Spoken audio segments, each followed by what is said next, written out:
Obrigado por terem comparecido. Espero que todos estejam indo bem na resposta ao questionário, aos questionários, né, que não é só da minha disciplina que vocês estão fazendo. Hoje é a data limite. Espero que todos vocês tenham já feito tudo que tinham que ser feito, tá? Deem uma verificada se o professor recebeu, de fato, o conteúdo que vocês postaram lá, tal. Não custa dar uma perguntadinha, né? Mas espero, inclusive, que todos tenham ido bem. E agora a gente vai falar do nosso encontro 3.2, unidade 3, seção 2, que é o nosso 10º encontro, tá? Então, a gente vai falar um pouco sobre análise empresarial. O assunto é muito parecido com o assunto da aula passada, tá? Então, a gente tem algumas coisas aqui que acabam sendo idênticas. As regras são exatamente as mesmas. Caso vocês tenham alguma dúvida, desbloqueiem o microfone de vocês e façam uma pergunta, tá? Eu tenho grande interesse em que vocês se sintam à vontade para participar da aula e que vocês pensem muito na condição de estarem dedicados mesmo, como se vocês estivessem em sala de aula. Então, se tiverem alguma dúvida, fiquem à vontade para perguntar, tá? Eu preciso garantir que vocês estejam à vontade, tá? Então, nós vamos falar hoje sobre a análise empresarial, né? Então, do que se trata a análise empresarial, né? A gente vai falar não de forma tão superficial e também não de forma tão dedicada, como que funciona a análise dentro da empresa que você está trabalhando, como que você consegue analisar a empresa que você faz parte, tá? Isso daí tem muito a ver com o que a gente viu na aula 3.1, que a gente falava sobre, deixa eu só olhar aqui, para a gente recordar. Na aula 3.1, a gente falava sobre planejamento estratégico, controle organizacional e o controle estratégico, né? E daí depois a gente fala sobre informações para controladoria, tudo mais, né? Então, a gente tem essa condição aí de fazer a escadinha, né, para que vocês consigam acompanhar o crescimento das informações, né? E é isso que a gente está fazendo, tá? Então, na aula 3.1 aqui, a gente falou de algumas coisinhas, na aula 3.2 a gente fala de algumas mais. Não é uma aula longa, novamente, tá? Eu acho que em aproximadamente 1 horinha aí, a gente conclui ela, né? Por quê? Porque são apenas 15 slides, mas esses 15 slides puxam muito comentário, puxam muita informação, puxam muitos assuntos. A gente está passando por problemas seríssimos em relação à contabilidade, em relação à economia. Hoje aconteceu uma coisa aí inesperada, né, que foi a renúncia do Sérgio Moro, de um dos ministérios, o que faz com que os investidores externos tenham menos confiança no país. O que isso significa? Desvalorização do nosso dinheiro, tirada de recursos da Bolsa de Valores do Brasil, né? Então, onde tem as empresas nacionais aqui estão desacreditadas, os investimentos no Brasil estão desacreditados porque todos, inclusive os que têm mais moral, estão abandonando o nosso presidente, que, vamos combinar, né? Troca, de fato, os pés pelas mãos, né? O que ele fez aí de trocar as pessoas da Polícia Federal não era encargo dele, a razão pela qual ele fez não ficou clara, né? A gente até sabe o que é, mas não ficou esclarecido, não ficou de forma muito clara. A gente percebe que isso tudo vai impactar na nossa atividade, tá? Porque, de repente, o pessoal está chamando contadores, está chamando controllers para perguntar, né, o que deve ser feito a partir de agora. Se eu ainda fosse controller lá na Sabesp, eu estaria, sei lá, eu acho que estava não posso falar que eu teria perdido o cabelo, né? Mas, assim, eu posso dizer que a coisa estaria extremamente agitada, né? Como deve estar. Na verdade, deve estar, tá? Porque toda empresa tem um setor de investimentos para multiplicar os valores, para conseguir fazer com que o dinheiro renda mais, né? O capital de giro, quando não utilizado, ele tem que ser aplicado, ele tem que ser investido. Os investimentos devem ser investimentos seguros. Então, assim, a gente percebe que uma série de outros fatores vai acontecer por conta de uma única manobra, tá? Então, hoje a gente vai falar sobre empresas. E a gente começa com o slide de análise empresarial, né? Então, vamos lá. Para que a gestão obtenha proveito da controladoria, é necessário que esta tenha um comportamento proativo e que reúna dados completos e úteis para a tomada de decisão. Portanto, vamos analisar o mercado para uma empresa conforme segue. Então, assim, ó, olha o que esse slide traz para a gente de informação, né? Se você quiser ser útil para sua empresa, você tem que trazer informações pertinentes, né? Então, dados completos e úteis para a tomada de decisão. Por que completos e úteis? Porque se você trouxer informações pela metade, talvez você motive a empresa a buscar mais informações antes de tomar uma decisão. Então, se você já trouxer todas as decisões e se você transformar isso em um costume, ótimo, maravilhoso, tá? Então, vamos analisar aí de forma sistemática. Tem uma história que fala de um rapaz, de uma empresa, em que um rapaz pegou e falou: poxa, eu estou aqui há tanto tempo, nunca fui promovido, e você colocou um funcionário novo aqui, o cara já foi promovido. Fala, tá, ok. E o que que você quer? Não, não, eu quero que você me prove por que que você fez essa escolha. Por que que você não me escolheu e escolheu ele para promover? Fala, tá bom. Faz o seguinte, tem uma barraca de abacaxi ali embaixo, desce lá, pergunta qual que é o preço do abacaxi. Tá bom. O cara foi lá, perguntou lá, tal, voltou, falou, ó, o abacaxi tá R$ 3 cada um. Tá bom, legal. Agora deixa eu chamar o fulaninho lá que você está questionando. Aí tocou o interfone lá, tal, o cara apareceu, falou, meu, seguinte, eu preciso de uma informação, desce ali naquela barraquinha de frutas e pergunta qual o preço do abacaxi. O funcionário logo de cara já perguntou o seguinte, falou, tá, ok, o senhor quer fazer suco, quer fazer alguma sobremesa, qual que é o objetivo? Não, não, eu quero fazer um suco. Tá bom. O cara foi, voltou, falou, olha, o abacaxi lá tá R$ 3, mas se o senhor comprar dois, o cara deixa por 5. E se o senhor quiser, como o senhor falou que era para suco, tem as laranjas lá que estão muito boas, e a dúzia está R$ 4. Então, achei um preço muito legal também, caso o senhor queira, talvez renda mais do que um abacaxi para fazer suco, tá? E tem outras frutas lá também, percebi que a uvas, a goiaba, são frutas que são mais difíceis para fazer suco, mas se o senhor quiser também, a gente consegue pegar lá. Essas eu não vi o preço porque eu não sabia qual que era a pressa do senhor, mas tem essas opções para a gente. Falou, tá bom, pode ir embora. Na hora que ele saiu, ele olhou para o outro funcionário e falou, entendeu por que que ele foi promovido e você não? O cara foi embora quietinho, né?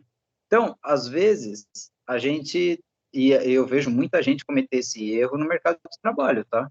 A gente pode oferecer um a mais que não custa absolutamente nada. Só que a gente deixa de fazer, às vezes, porque é preguiçoso, porque acha que não vale a pena, ou porque está de saco cheio. E eu percebo uma coisa que eu vou passar para vocês agora como ensinamento, tá? Que é, quando você se cansa, quando você se revolta, o prejudicado é sempre você, tá?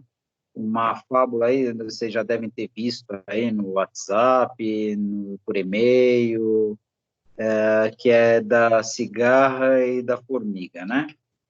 A cigarra era gerente de um formigueiro e a formiga trabalhava o tempo todo lá, tal, enquanto a cigarra ficava cantarolando, tal.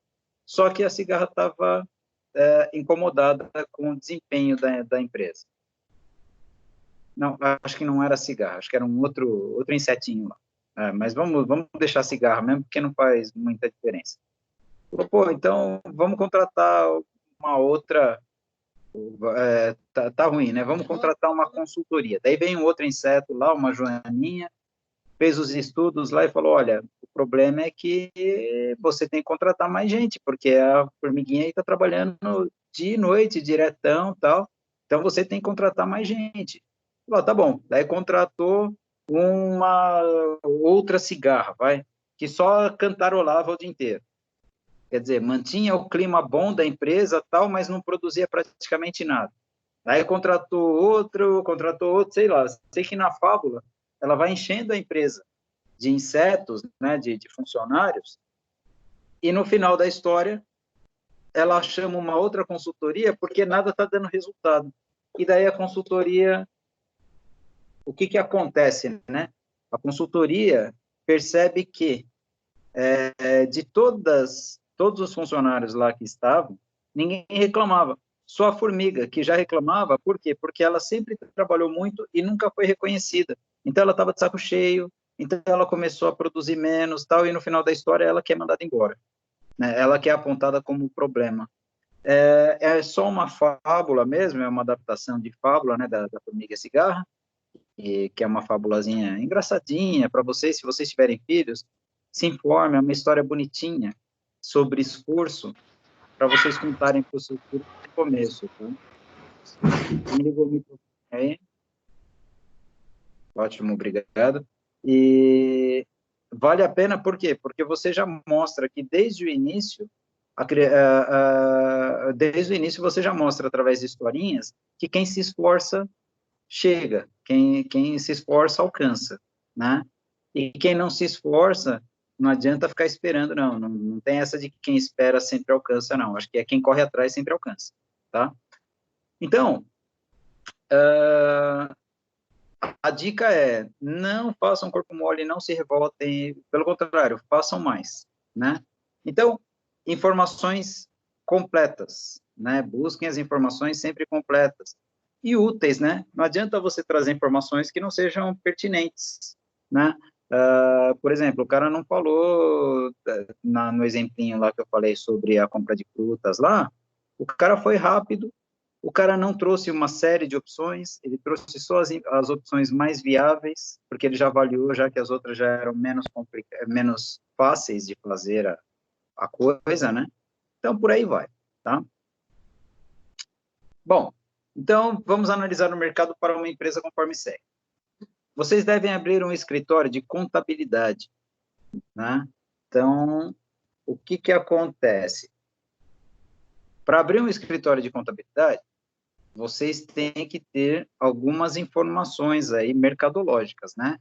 Por exemplo, qual que é o público que vocês vão atender, qual que é o ponto desse escritório, esse escritório vocês vão abrir num lugar em que passe muita gente, em que as pessoas passem e já se tornem clientes automaticamente, só de verem, ou vocês estão abrindo escritório no lugar que é mais barato, mais isolado, e a pretensão de vocês é trabalharem com os clientes que já existem.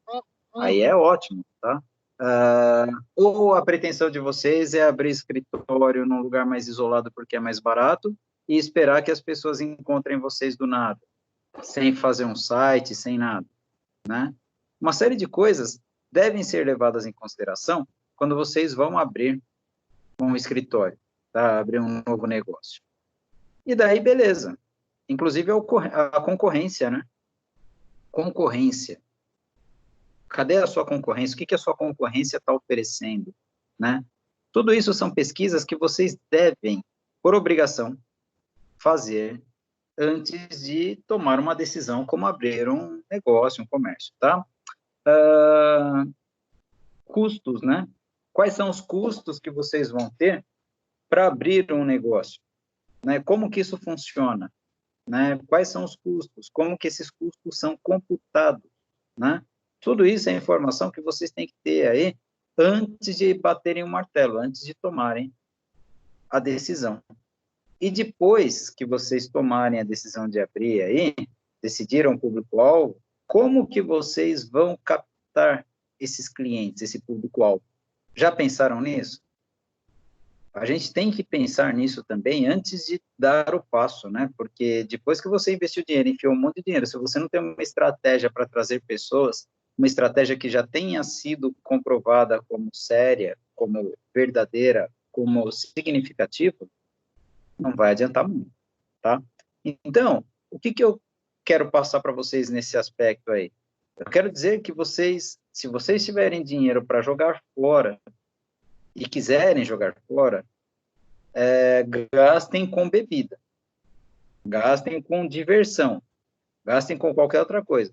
Mas fazer desse jeito, sabe, fazer um investimento sem saber se vai dar certo, é bobeira, tá? Vocês estão passando dinheiro fácil para outras pessoas, ou talvez não tão fácil para outras pessoas que também batalharam para fornecer tudo que vocês precisavam, e vocês não estão gerando vocês não estão girando dinheiro, né? Vocês não estão ajudando a economia, né? Porque daí vocês acabam perdendo dinheiro, acabam não tendo renda, acabam não consumindo, porque daí tem que apertar o cinto aí, né?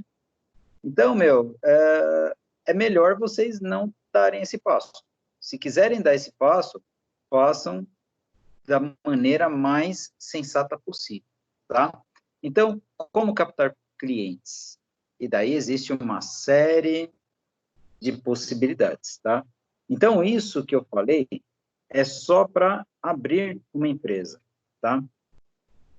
Depois, a gente ainda tem a condição da ampliação, e é o que a gente vai falar a partir de agora, né? Suponhamos que tenha dado certo abrir esse escritório. Então, vamos dar sequência no mesmo exemplo, que é a melhor maneira da gente manter o pensamento alinhado, né? Então, vamos supor que tenha dado certo abrir esse escritório e que hajam mais clientes que queiram contratar vocês. Então, tem mais gente interessada, mais gente querendo contratar vocês, e aí vocês enfrentam dois problemas. Problema 1, vocês gastaram tudo que tinham para abrir o negócio. Então, vocês ainda estão em fase de recuperação de capital, né? Não sei se vocês já estudaram isso em alguma outra disciplina, não sei se vocês já fizeram microeconomia, macroeconomia, mas quando vocês investem dinheiro, vocês têm que esperar um tempo para que esse dinheiro retorne para vocês, né? Todo capital investido tem um tempo para oferecer um retorno para vocês. Então, esse é o problema 1, vocês gastaram tudo que tinham. Problema 2, vocês não têm espaço físico para mais clientes, né? A gente sabe que hoje em dia o espaço físico ele está sendo rapidamente substituído por alguns outros recursos, né? Então, por exemplo, o arquivo, né? E a gente vai comentar um pouquinho disso daí no próximo slide, tá? Mas vamos pensar nisso, tá? Primeiro, vocês gastaram todo o recurso que tinham, e segundo, vocês não têm espaço físico para mais clientes.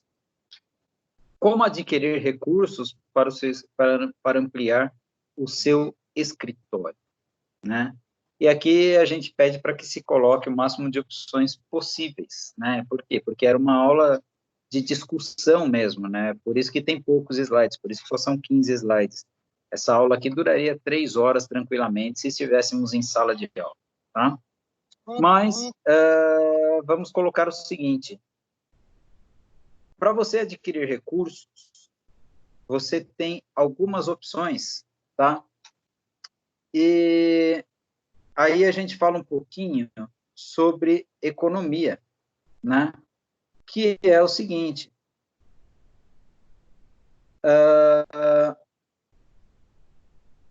eu acho que já falei isso em sala de aula. Quando eu falei sobre bolsa de valores, eu já devo ter falado isso para vocês. Mas, basicamente, existem 3 maneiras de você conseguir recursos, tá? Então, como a gente quer adquirir recursos para ampliar o escritório, a gente tem 3 opções.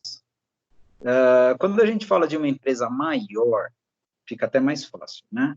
Mas quando é um escritório, aí vamos falar das verdadeiras, né? A primeira opção, ir num banco, mostrar aí a sua cartela de clientes, aí sua carteira, e falar, olha, eu tenho isso aqui de entrada de verba e eu preciso de um empréstimo, né? A segunda opção é você desembolsar. Ah, eu investi dinheiro aqui e tal, mas eu tenho dinheiro de propriedade particular que eu quero enfiar mais dinheiro aí porque eu percebo que esse dinheiro vai voltar para mim, né? A terceira opção é buscar uma sociedade, né? Eu quero um sócio para que ele injete dinheiro aqui no nosso negócio, tá? Quando a empresa é pequena, é assim que funciona, tá? É claro que existem outras, mas assim, as outras são mais morosas, né? Você vai falar o quê? Pô, vou vender o carro para investir no escritório. Legal, é colocar dinheiro próprio. Cai nessa daí que eu já falei para vocês. Ah, mas eu vou vender bala no farol e o que eu conseguir de dinheiro eu vou investir na empresa. Dinheiro próprio também, era lucro seu, você está investindo na empresa, né? Então, tudo isso entra em dinheiro, em investir dinheiro próprio, né? Recursos próprios. Quando a gente fala de empresas maiores, a gente tem outras opções, tá? A primeira opção, né, você ir no banco também e pedir um empréstimo, né? Só que daí a coisa muda. Por quê? Porque a gente já não vai falar apenas de qual que é a sua cartela de cliente, a gente vai falar do valor da empresa, né? Porque é com base nos valores que a empresa tem, e eu acho que a gente já comentou isso em outras aulas, que a gente vai definir o que a gente consegue pegar de empréstimo no banco, tá? Então, assim, a gente comentava até sobre Coca-Cola, sobre algumas marcas fortes aí, vocês devem ter lembrado que a gente chegou a falar isso até em aula, né? O que a gente está fazendo de lá para cá é se aprofundando em cada assunto, tá? O módulo 1 é praticamente uma explanação geral aí, e a gente está no módulo 2, 3 e 4, a gente vai explicar melhor cada assunto, tá? Então, a Coca-Cola, o nome Coca-Cola é um nome muito forte, como a Microsoft, a Google e outras empresas, tá? Então, o que acontece? Essas marcas aí, quando chegam num banco e falam, eu quero dinheiro para investir, meu, o cara fica feliz da vida, o cara abre um sorriso de orelha a orelha. Por quê? Simplesmente porque ele sabe que é um negócio relativamente garantido. Essas empresas não tendem a falir, a fechar as portas, né? Não significa que isso não possa acontecer, tá? Mas não é uma tendência. Isso daí é óbvio. Você olha para o mercado, você fala, meu, o mundo está caindo, né? O Bolsonaro, com as atitudes, afastou os investidores. O Moro reforçou esse afastamento aí. Um monte de gente fica só criticando o cara, o que enfraquece mais ainda a crença das pessoas aqui. Legal. Alguém vai parar de tomar Coca-Cola por causa disso? Sinceramente, não, né, gente? Vai continuar funcionando, vai continuar fluindo. Então, se eu fosse banco e a Coca-Cola pedisse dinheiro emprestado para mim, certamente eu emprestaria, tá? Claro, cobrando algumas garantias, como de costume, como sempre é, né? Mas eu emprestaria sim, porque é uma coisa mais fechada, mais garantida, tá? Bom, então, uma das opções é pedir dinheiro emprestado no banco. Segunda opção, investimento de recursos próprios, o que nesta condição acaba sendo relativamente inviável, porque de que adianta o sócio majoritário da Coca-Cola desembolsar uma mega grana e enfiar na empresa lá? Será que ele tem tanta grana assim que faça diferença para a Coca-Cola para fazer um investimento? Eu não sei, depende. Às vezes a gente está falando de investir em algum paizinho aí que seja super isolado, tal, e que por isso seja fácil a gente conseguir fazer investimento, né? Mas se a gente não estiver falando disso, se a gente estiver falando de um Brasil, por exemplo, que já tem um monte de fábrica para lá e para cá, o que o cara desembolsar para investir numa empresa como a Coca-Cola é irrisório para a Coca-Cola, né? Então, recursos próprios, difícil. A não ser que que toda a SA, né, toda a sociedade anônima, desembolse valor do próprio bolso e injete dinheiro na empresa, né? Aí sim, isso pode acontecer, tá? Mas, espera só um pouquinho que eu vou ligar o carregador de bateria do meu notebook. Ele já começou a dar avisos aqui que a bateria está acabando. Prontinho. Então, são algumas condições, né? E a terceira, a gente já tem sócio, não dá para buscar sócio. O que a gente faz? Mercado de ações. Enfia mais ações lá na Bolsa de Valores, coloque em oferta lá para que mais pessoas comprem as ações, avisa qual que é o objetivo da empresa, né? Às vezes você nem precisa ficar vendendo ações ali, você só avisa, olha, a Coca-Cola está querendo ampliar seus negócios porque ela não está dando conta mais do mercado nacional. O pessoal parou de beber cerveja, todo mundo que bebia cerveja aí, que bebia Heineken, começou a beber Coca-Cola. E daí o que acontece? O aumento de consumo aí é imenso, é absurdo. Então, daí, quando faz um anúncio desses aí, cara, você não precisa nem colocar à venda mais ações. É só deixar que as pessoas vão começar a querer comprar as ações e elas vão enfiar dinheiro pra caramba na sua empresa e elas vão comprar ações das suas ações. E você vai lucrar com isso. E a pessoa, depois que enfiou dinheiro ali, também vai lucrar com isso, tá? Então, é desta forma que funciona. Estou olhando ali, gente, desculpem, já expliquei isso para vocês. Eu tenho uma gata aqui que é o cão chupando manga e fazendo maldade. E ela tá, né, enquanto eu estou dando aula aqui para vocês, ela tá zoando aqui atrás de um mísero mosquitinho que entrou aqui no apartamento. Enquanto ela não pegar, ela não vai parar. Só que ela tira a minha atenção, ela tira o meu foco, tá? Então, a gente já tinha discutido isso em outras aulas, tenho certeza que a gente já tinha falado do mercado de ações, eu já tinha até explicado para vocês como que o mercado de ações funciona, mas eu vou dar uma relembrada aqui, tá? Quando você tem um imóvel, uma coisa aí, um comércio, né? E você quer ampliar, você tem essas três opções aí.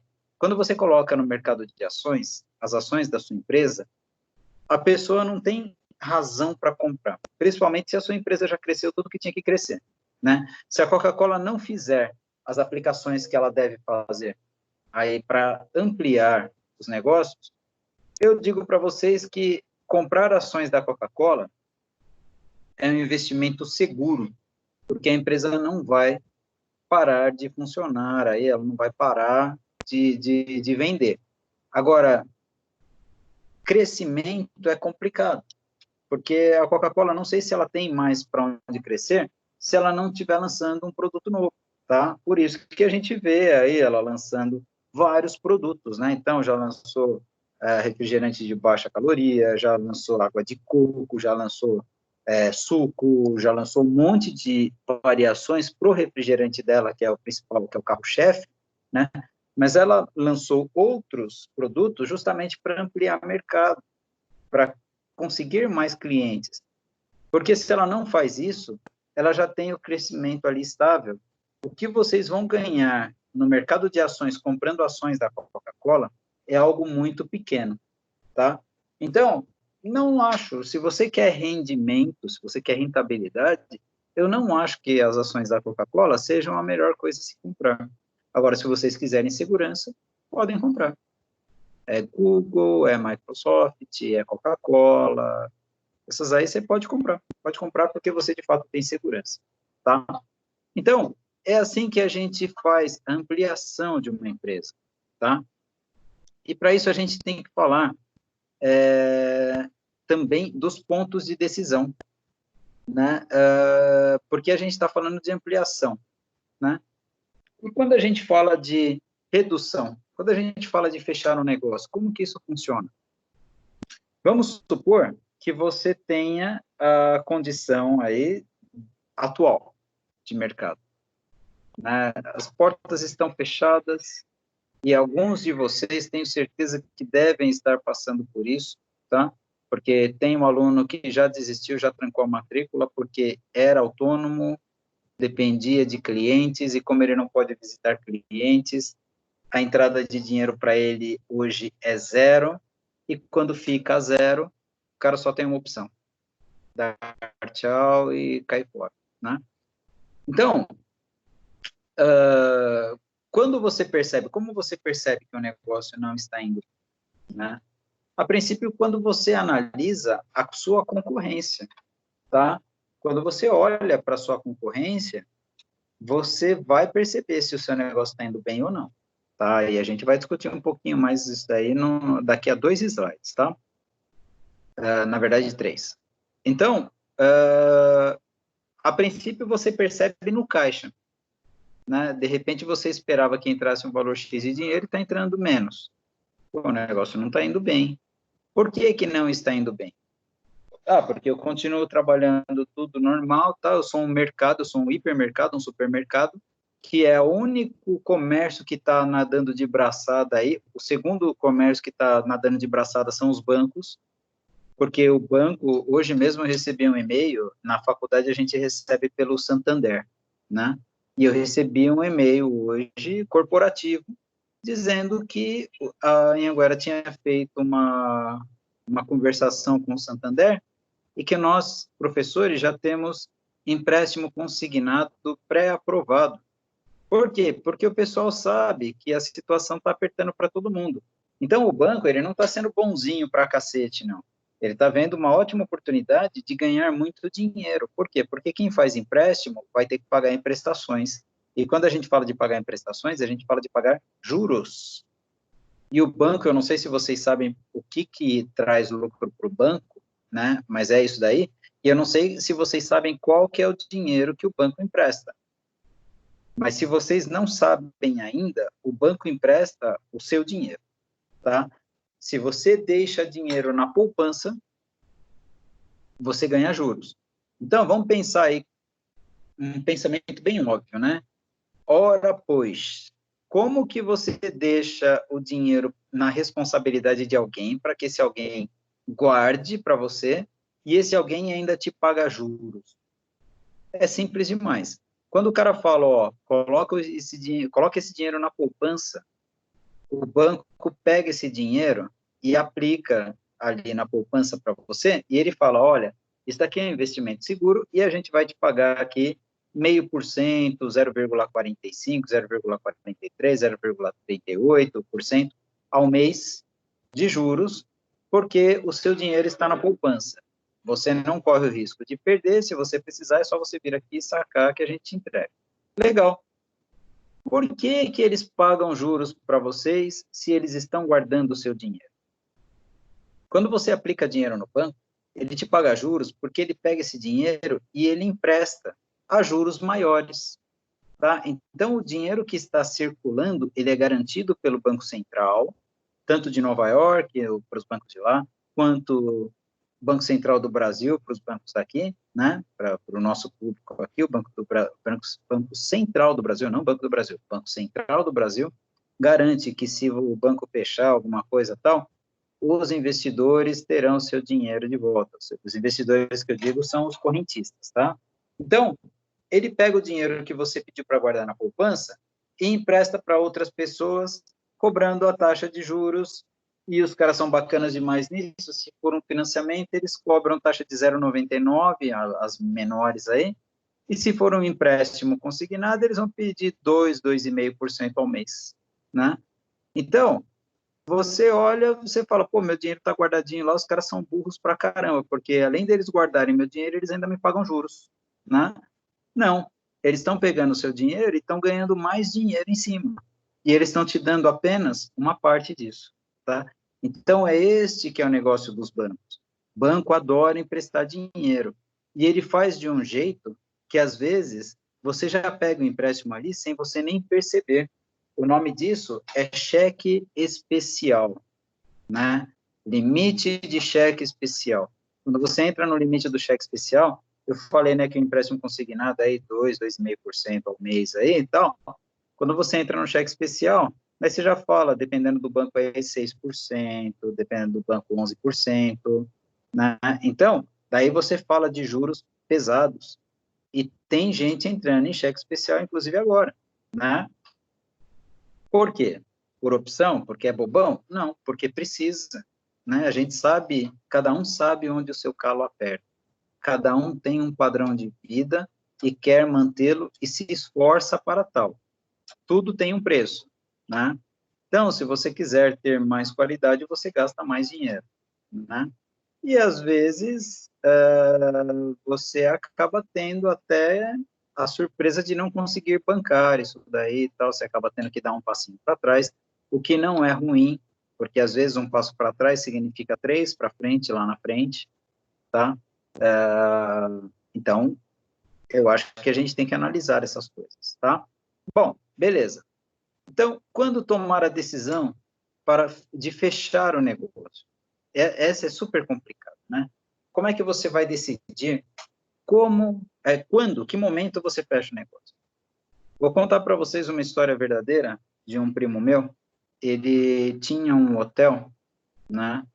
E esse hotel, aqueles hotéis de curta permanência, né? De 2 horinhas, R$ 30 aí, né? Era um hotel muito simples e que tinha um giro muito bacana, porque ele ficava de um lado de uma garagem de ônibus urbano, né? Então, que é o transporte público de linha, aí, né? Ônibus de linha, que a gente chama. E ele nadava de braçada, porque os motoristas, os cobradores, conheciam pessoas no caminho e depois iam para o hotel dele, né? E gastavam um dinheirinho ali, então ele tinha um giro legal, provocado por conta desta garagem. O que aconteceu? Quando implantaram o Plano Real, existiam duas coisas aí que aconteciam e que muitos investidores, empresários, viviam disso, tá? Um era a inflação. Inflação aí de 40%, teve mês aí que a inflação chegou a 80%, né? Um mês, quer dizer, em um mês, você paga R$ 1.000 em uma coisa, no mês seguinte você já paga R$ 1.800. E tudo assim, sabe? Se era R$ 100, você paga 180 no mês seguinte e tal. Então, a inflação era muito alta, né? 80% ao mês, não precisa nem comentar, né? A gente tem tido 5%, 6% ao ano. Nesse ano aqui a gente vai ter até deflação, né? Mas, aí beleza. Quando você percebe aí, né, que sua renda cai, né? Do jeito que ele percebeu, né? A garagem fechou. Ele sabia que o público dele era aquele. O que ele deveria fazer? Ele deveria ou entregar o ponto e tentar abrir em outro lugar, ou vender para alguém com base no caderno dele que ele tinha, né? Ele tinha os livros lá de anotações lá, tal, que traziam o balanço da empresa. Ele tinha lá um movimento comprovado. Ele poderia vender esse hotel para alguém aí, ele poderia colocar à venda. De repente, ele conseguia vender, até por um preço razoável, até mais barato, de repente, mas ele não afundaria com o hotel. Ao contrário, ele ficou esperando que aquilo fosse melhorar. Daí ele ficou segurando, segurando, segurando, não perguntou para ninguém, não pediu ajuda, não pediu consultoria para ninguém, e o resultado é que ele acabou perdendo o hotel dele, tá? E perdeu mais, porque quando ele perdeu o hotel, ele acabou perdendo a casa dele, porque ele deu a casa de garantia, né, para o dono do imóvel lá, quando ele começou a atrasar o aluguel, ele falou, não, eu vou pagar para você, eu te dou minha casa como garantia. E daí ele acabou perdendo a casa, né? Era o único imóvel dele, e vocês devem saber que quando é por lei, né, a pessoa não pode tirar ele de lá, né? Por quê? Porque é o único imóvel, ele tinha filho, tinha esposa, tudo, mas tem tudo isso, graças a Deus, uma família linda, maravilhosa. Hoje está de pé de novo, já se levantou tal, mas na época ele tomou esse tombo aí, por quê? Porque ele acreditou, né, ele não tinha todas as informações, né, ele não foi atrás de todas as informações e ele não ficou atento a isso, né.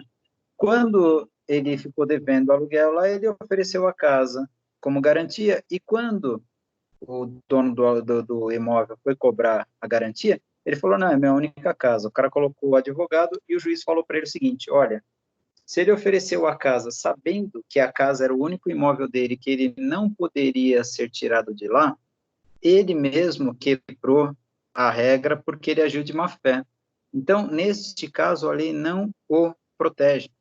Então, ele acabou perdendo a casa, né? Então, ele perdeu realmente tudo que tinha por causa de um negócio que não foi gerido da maneira correta. Na época, a gente nem tinha noção, né? A gente acreditava mesmo que as coisas iam melhorar, porque era assim que as coisas funcionavam antigamente, né? De repente, você estava mal, mas de repente vinha um aumento de preço aí, daí tudo aumentava, e daí todo mundo consumia, porque o dinheiro estava desvalorizando, então o esquema era gastar o quanto antes, e ele ficou esperando isso. Uma pena, tá? Mas foi assim que aconteceu, é a história dele, ele não percebeu o momento certo para fechar o negócio. Hoje, para vocês, já fica mais fácil, porque a gente já está há muitos anos sem essa inflação tão pesada, né? Eu acho que desde 96, 97, que não tem uma inflação tão pesada assim, tá? Então, o que que acontece, né? Desde essa época que a gente percebe que existe uma estabilidade muito bacana que faz com que a gente se acostume a trabalhar desse jeito. Quando vier a inflação, com certeza algumas pessoas vão perder muita grana, porque até elas se adaptarem, né, muita coisa vai acontecer aí, muita gente vai perder dinheiro, algumas empresas até vão fechar por conta da mudança da política, da política econômica, tá? Então, quando a gente tem uma situação assim que funciona desse jeito há muito tempo, fica mais fácil para a gente tomar decisão. Neste momento aqui, a gente sabendo que daqui a 2 meses as coisas devem estar se normalizando, e eu não acredito que seja em menos tempo, tá? Mas acho que daqui a 2 meses as coisas devem estar se normalizando. Se a pessoa tem um dinheiro para se manter por 2 meses, eu acho que é legal que ela se mantenha, porque outras vão fechar. Então, ela vai perder concorrentes. Agora, se ela não tiver dinheiro para se manter, ela vai ter que fechar, ou senão ela vai falir e deve ficar devendo aí tudo, né? Então, de repente, talvez seja melhor ela ser um desses concorrentes que iriam fechar, tá? Antes que ela se afunde em dívidas, né? Mas isso são sugestões com base em informações superficiais. Como eu disse para vocês, a gente tem que ter muita informação na manga para a gente conseguir tomar a decisão correta, tá? E é aí que entra o controle estratégico, né? Por quê? Porque o controle estratégico, ele visa manter as vantagens competitivas para que a gente se mantenha em pé, tá? Então, manter vantagens competitivas é vital para as empresas. Portanto, são extremamente necessárias as estratégias competitivas, né? Neste momento aqui, ó, se você tem uma boa estratégia competitiva que tenha te transformado em uma empresa diferente, né? O seu cliente te veja um diferencial, é provável que ele esteja procurando até na internet um site da sua empresa para poder comprar. É o caso da Mercadocar, né, que vende peças automotivas aí, eu acho que é o maior vendedor de peças automotivas do momento aqui na região de São Paulo, né? Então, muita gente que ia lá todo sábado para comprar cheirinho para o carro, comprar alto-falante, comprar paninho para encerar a cera, óleo para completar o nível do óleo do motor lá, tal. Então, quer dizer, estou falando de todos os públicos possíveis. Todo mundo que gosta de cuidar de carro acabava passeando por lá em algum momento, né? E sabia que lá encontrava-se também peças mais caras, peças diferentes, mais pesadas, né? Então, é uma loja que é referência. Ela virou referência. Então, agora, nesse período aqui de isolamento, eles só colocaram uma placa, ó, estamos atendendo via WhatsApp. Lá na porta lá do prédio, lá está escrito, estamos atendendo via WhatsApp. Então, quer dizer, você escreve, algum vendedor lá vai pegar o seu chamado, vai vender para você, vai providenciar a entrega, né? Então, estes caras estão sobrevivendo. Por quê? Porque eles têm uma garantia de clientela, por terem oferecido um diferencial. Tem um amigo meu que é barbeiro, e ele é só amigo, não é mais meu barbeiro, né? Porque já foi, mas não é mais. E ele está trabalhando desse jeito. Ele colocou lá, atendo a domicílio. Colocou na porta do salão dele. deixou lá o telefone dele. É um telefone corporativo, tá? Porque ele não quis colocar, ele investiu nisso, tá? Ele gastou um pouquinho para pegar um telefone corporativo, porque ele não queria perder a privacidade dele. Então, ele desliga aquele telefone quando ele quer, e ele tem o outro, a linha particular dele, que ele fica recebendo as ligações dos parentes, dos amigos e etc, né?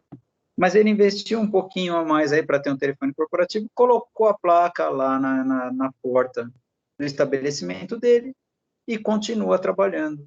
Ele não está podendo abrir o estabelecimento? Não.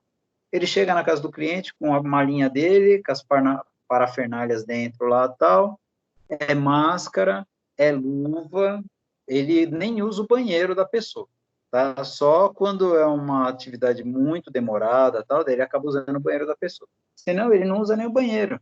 Ele pede para ficar em algum lugar lá que não vente muito, tal, para ele poder fazer as atividades que ele precisa lá, tingimento de cabelo, tal, etc. E ele está vivendo, tá?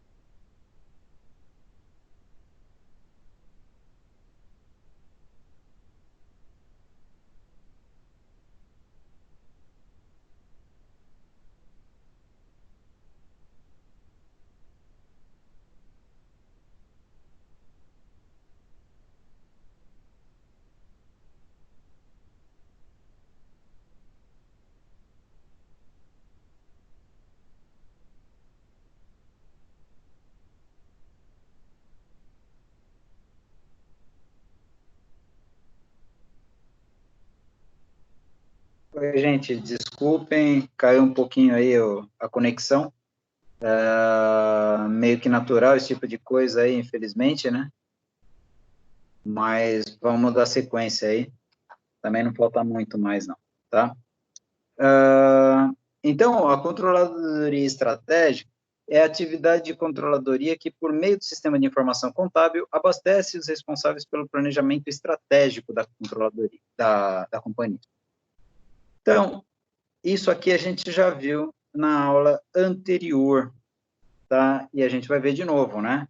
Informações para a controladoria estratégica. Por que que a gente vai ver de novo? Porque isso aqui eu adoro perguntar em prova, tá? Por quê? Porque eu acho que aqui é que está o pulo do gato, né? Acho que aqui é que está a verdadeira estratégia aí, né? As informações mais estratégicas, eu acho que estão aqui, tá? Então, custos dos competidores. Quais são os custos que o seu concorrente tem? Rentabilidade dos produtos concorrentes, quanto que isso está rendendo para cada um dos seus concorrentes, porque de repente o custo do cara é maior, então você pode baixar o preço aqui, aqui está uma vantagem competitiva, ou às vezes o custo do cara é menor, mas mesmo assim você não consegue abaixar o preço tanto quanto ele, porque o seu custo é maior, então aqui está uma desvantagem competitiva, né? Uh, Capacidade produtiva, quanto que o seu concorrente consegue produzir, né? De repente você vê aí quantas pessoas que começaram a produzir máscaras descartáveis nesse período, né? Por quê? Porque todo mundo está gastando uma mega grana de mascarinha, tal, inclusive eu que estou trabalhando normal aí de segunda a sexta na Sabesp, não estou tendo opção de parar aí, porque a atividade que eu faço lá é ligada a uma área de serviços essenciais, tá? Então, eu não posso ficar em casa direto. Algumas coisas eu consigo fazer daqui, mas outras eu tenho que estar presente, porque é uma área dinâmica, são pessoas dinâmicas, são pessoas que não conseguem sentar na frente de um computador e fazer uma videoconferência. Eles preferem sentar 5 minutos dentro de uma sala com você e conversar focado naquilo ali, e sair dali já pensando em outro assunto, tá? Então, é importante você saber a capacidade produtiva, né? Porque, de repente, você descobre que o fabricante lá de um produto que você também consegue fabricar não está dando conta, né? É o caso de um outro amigo meu que é tapeceiro, né? O cara é tapeceiro de mão cheia, super competente, careiro, mas super competente. E com esse período de isolamento aí, ninguém vai querer ficar sem sofá dentro de casa. Então, ele perdeu um monte de cliente, tá fazendo mascarinha de pano aí para vender. Eu mesmo comprei e adorei. O cara é de mão cheia, né? Então tudo que o cara faz é bom. E me dei super bem de ter comprado as máscaras. tá? Então, isso é visão, né? Com base na capacidade produtiva da concorrência. Satisfação dos clientes alheios, será que os caras estão satisfeitos? Será que eu não posso fazer um produto diferente, né? Será que eu não posso fazer um produto que traga uma vantagenzinha para os caras, né?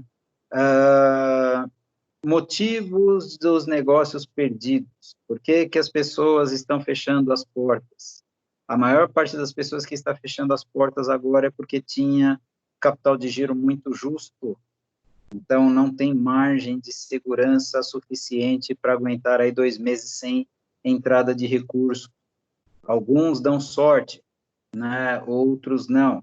Tem pessoas aí que são comerciantes que têm poucos funcionários e que são aposentados, já recebem uma aposentadoria. Então, para esse cara, fechar as portas ali, está tudo bem, porque ele sabe que pelo menos para comer ele consegue tirar, né?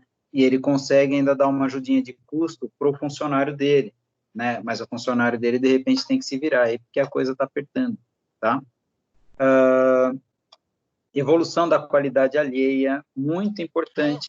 Não pensem que vocês são líderes para sempre. De repente, vocês estão líderes neste momento, mas logo mais pode ser que não sejam mais líderes, tá? Então, isso também pode acontecer, né? Evolução da qualidade alheia, etc., né? Então, é isso. Deixa eu ver aqui.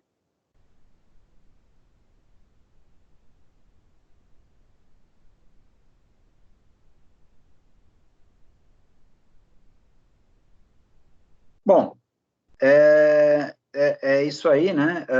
Fora isso, o que eu vou falar para vocês é sobre as ferramentas de controle estratégico, né?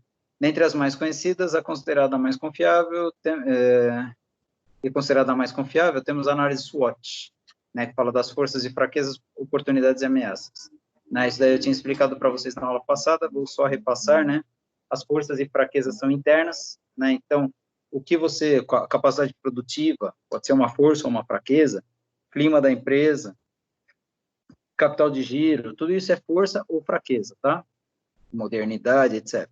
Oportunidades e ameaças. Oportunidades, como o meu amigo tapeceiro viu lá, né? Eu consigo fabricar isso também, já que o fabricante ali não está nem dando conta, né? A demanda do cara está muito alta. Ameaças. Minha clientela não está mais focando nisso.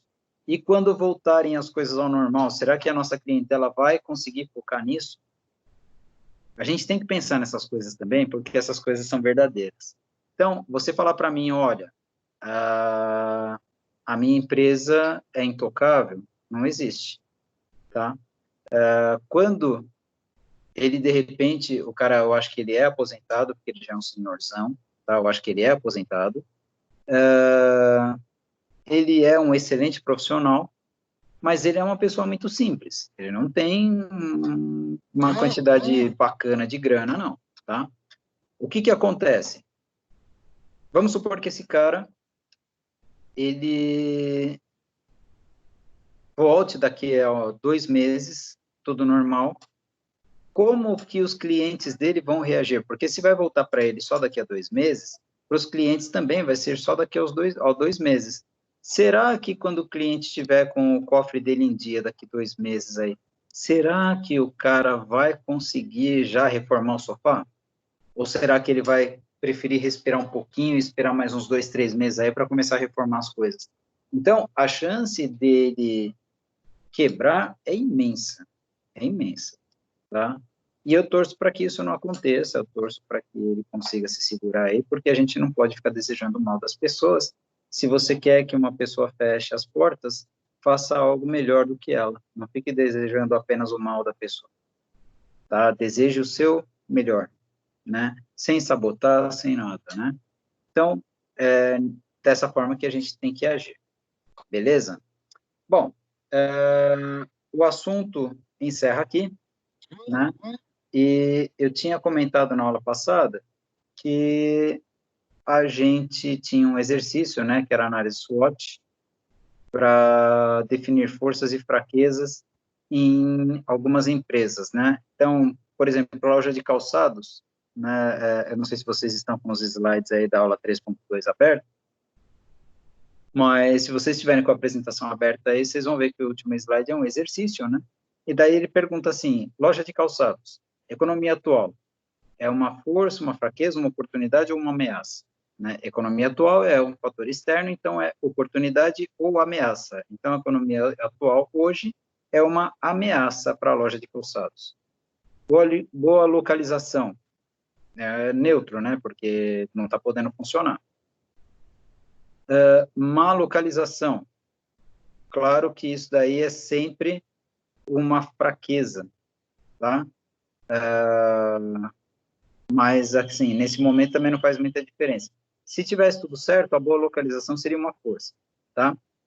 Índice de desemprego é uma oportunidade se você estiver pensando em contratar algum funcionário, e é uma ameaça, porque muita gente desempregada significa que pouca gente pode consumir o seu produto, tá? Novas tendências de mercado, oportunidades. Moda, oportunidade. Ou ameaça, se você não estiver seguindo a moda, né? Concorrência. Concorrência tem que ver como que eles estão agindo, né? Se eles estiverem agindo bem, eles são ameaça. Se eles estiverem agindo mal, uma ótima oportunidade aí, né? Aí entra aquele negócio que eu falei para vocês, não desejarem o mal para as pessoas, né? E produtos substitutos. Produtos substitutos sempre são ameaça, tá? No caso aí, a venda online, né, que para calçados eu não vejo como muito vantajosa, não. Calçado é uma coisa que boa parte das pessoas gosta de experimentar, né? Mas mesmo assim, muita gente compra, tá? Bom, gente, a aula termina aqui. Quero saber se vocês têm alguma dúvida sobre o que foi discutido.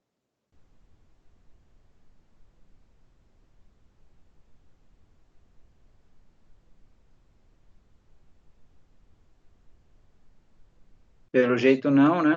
Então é o seguinte, gente, vou desligar a gravação agora e vou conversar um pouquinho com vocês sobre a prova e sobre o questionário para saber como é que vocês foram aí, se vocês tiveram alguma dificuldade, para que a gente consiga melhorar na próxima aplicação aí, que talvez seja desse jeito também. Eu torço muito para que as aulas presenciais voltem, mas a gente não pode garantir, tá? Então, obrigado e entre hoje e amanhã aí, essa aula já vai estar disponível para vocês, tá bom?